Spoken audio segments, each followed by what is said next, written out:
Para santriwan dan santriwati yang dirahmati oleh Allah Subhanahu wa taala. Hendaknya kita bersama-sama sejenak bermuhasabah untuk meningkatkan iman dan takwa kita kepada Allah Subhanahu wa taala. Takwa dalam arti yang sebenar-benarnya, yaitu dengan menumbuhkan rasa takut kepada siksa dan azab Allah, menjalankan semua perintahnya dan menjauhi semua larangannya. Ada banyak hal yang perlu kita cermati dari berbagai ujian, bencana dan malapetaka yang menimpa umat Islam ini. Dalam Al-Quran sesungguhnya Allah Subhanahu wa taala telah mengingatkan kepada kita bahawa azab dan siksa Allah tidak terkhusus kepada orang-orang yang zalim di antara kita. Allah Subhanahu wa taala berfirman, A'udzu billahi minasy syaithanir rajim. Bismillahirrahmanirrahim. Wattaqu fitnatan la tusibanna alladzi zalamu minkum khassah. Wa'lamu anna Allaha syadidul iqab. Imam Ahmad bin Hanbal juga meriwayatkan hadis dari Ummu Salamah. Ia berkata bahawa Rasulullah SAW bersabda yang artinya, jika timbul maksiat pada umatku, maka Allah akan menyebarkan azab kepada mereka. Aku berkata, wahai Rasulullah, apakah tidak ada pada waktu itu orang-orang salih? Beliau menjawab, ada. Aku bertanya lagi, apa yang akan Allah perbuat kepada mereka? Nabi Muhammad menjawab, Allah akan menimpakan kepada mereka azab sebagaimana yang ditimpakan kepada orang-orang yang melakukan maksiat. Kemudian mereka akan mendapat ampunan dan keridhaan dari Allah Subhanahu wa taala. Hadis riwayat Ahmad. Al-Haythami mengatakan bahawa hadis ini perawinya terpercaya. Demikianlah bila suatu kaum sudah bermaksiat dan menentang perintah-perintah Allah serta mengkufuri nikmat-nikmatnya, maka sungguh Allah akan menurunkan kehinaan dan kebinasaan kepada mereka, baik kehinaan di dunia maupun kehinaan di akhirat.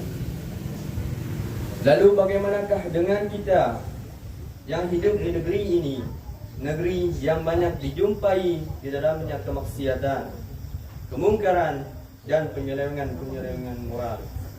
Adakah kita sudah mengingatkan kepada mereka akan siksa Allah yang maha pedih? Allah berfirman yang artinya, dan Allah telah membuat suatu perumpamaan dengan sebuah negeri yang dahulunya aman dan tentram. Rezekinya datang kepadanya melimpah ruah dari segala tempat. Akan tetapi penduduknya mengingkari akan nikmat Allah. Karena itu Allah merasakan kepada mereka pakaian kelaparan dan ketakutan disebabkan apa yang mereka perbuat. Surat An-Nahl ayat 112. Ayat di atas menggambarkan dengan jelas betapa Allah akan membinasakan sebuah negeri yang penduduknya berbuat zalim dan mengingkari nikmat-nikmat Allah, sehingga Allah menimpakan kepada mereka siksanya berupa kelaparan dan ketakutan. Bahkan dalam sebuah hadis sahih, Imam Ibnu Majah meriwayatkan bahawa akan ada 5 bencana yang akan menimpa umat ini. Dari Abdullah bin Umar bin Al-Khattab, ia berkata, aku adalah salah seorang dari 10 keluarga muhajirin yang berada di rumah kediaman Rasulullah SAW. Lalu beliau menghadapkan wajahnya kepada kami, wahai kaum muhajirin, sesungguhnya ada 5 perkara dan aku berlindung kepada Allah agar kalian tidak menemuinya. Beliau bersabda yang artinya, yang pertama, tidaklah muncul perbuatan keji pada suatu kaum hingga mereka melakukannya secara terus terang, kecuali Allah akan melimpahkan kepada mereka penyakit atau ta'un dan wabah yang belum pernah menimpa orang-orang sebelum mereka. Yang kedua, tidaklah suatu kaum mengurangi takaran dan timbangannya, niscaya mereka akan ditimpa dengan tandusnya tanah, penceklik sepanjang tahun, serta berkuasanya penguasa-penguasa yang zalim. Yang ketiga, dan tidaklah suatu kaum enggan mengeluarkan zakat hartanya, kecuali Allah akan menimpakan kepada mereka bencana dengan tidak diturunkannya hujan dari atas langit kepada mereka. Dan kalaulah bukan kerana binatang ternak, niscaya Allah akan menahan turunnya hujan selama-lamanya. Yang keempat, dan tidaklah suatu kaum mengingkari janji antara mereka dengan Allah dan Rasul-Nya, melainkan Allah akan mendatangkan musuh-musuh yang bukan dari golongan mereka, lalu merampas sebagian harta yang ada di tangan mereka.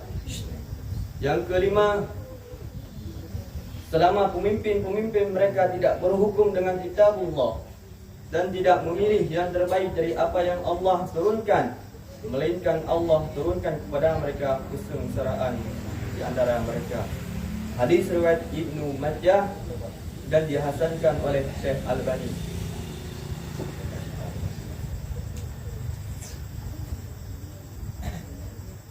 Demikianlah dengan tegas Rasulullah SAW mengingatkan di hadapan kaum muslimin tentang 5 bencana yang akan menimpa umat ini.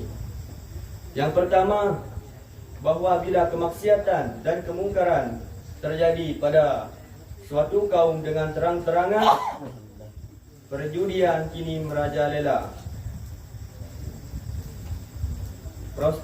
prostitusi dan perzinaan serta kasus-kasus yang lainnya, maka sungguh Allah akan menimpakan kepada mereka penduduk-penduduk negeri tersebut dengan bencana wabah penyakit yang tidak akan pernah ada obatnya dan tidak pernah dialami oleh umat-umat sebelumnya. Penyakit AIDS yang ditemukan pada penghujung tahun 1980 adalah bukti siksa Allah atas penyimpangan moral yang dilakukan manusia. Di dalam konferensi AIDS sedunia di Amsterdam, Profesor Dr. J. Mann mengatakan bahawa penyakit AIDS dapat menularkan 3 derita dalam 1 menit. Dan pada dekade tahun 2000 ke depan diprediksikan penderita AIDS mencapai 110 juta jiwa, yang berarti 1 di antara 5 penduduk dunia dinyatakan positif mengidap penyakit tersebut. Yang kedua, Rasulullah SAW mengingatkan bahawa bila suatu kaum telah mengurangi takaran dan timbangannya, niscaya Allah akan menimpakan bencana kepada kaum tersebut berupa penceklik sepanjang tahun, serta berkuasanya pemimpin-pemimpin yang bengis dan bejat, pemimpin-pemimpin yang akan menindas bangsanya sendiri. Yang ketiga, tidaklah suatu kaum enggan mengeluarkan zakat malnya, baik para petani, pedagang, pengusaha dan orang-orang yang berkewajiban mengeluarkan zakatnya, kemudian mereka tidak mengeluarkannya, niscaya Allah akan menimpakan kepada mereka siksa dan malapetaka dengan tidak diturunkannya hujan dari langit. Dan jika bukan kerana binatang ternak, niscaya Allah tidak akan menurunkan hujan selama-lamanya. Maknanya bahawa Allah lebih mencintai binatang-binatang ternak dibandingkan orang-orang berharta namun tidak mengeluarkan zakat hartanya. Yang keempat, tidaklah suatu kaum mengingkari janji antara dirinya dengan Allah dan Rasul-Nya, melainkan Allah akan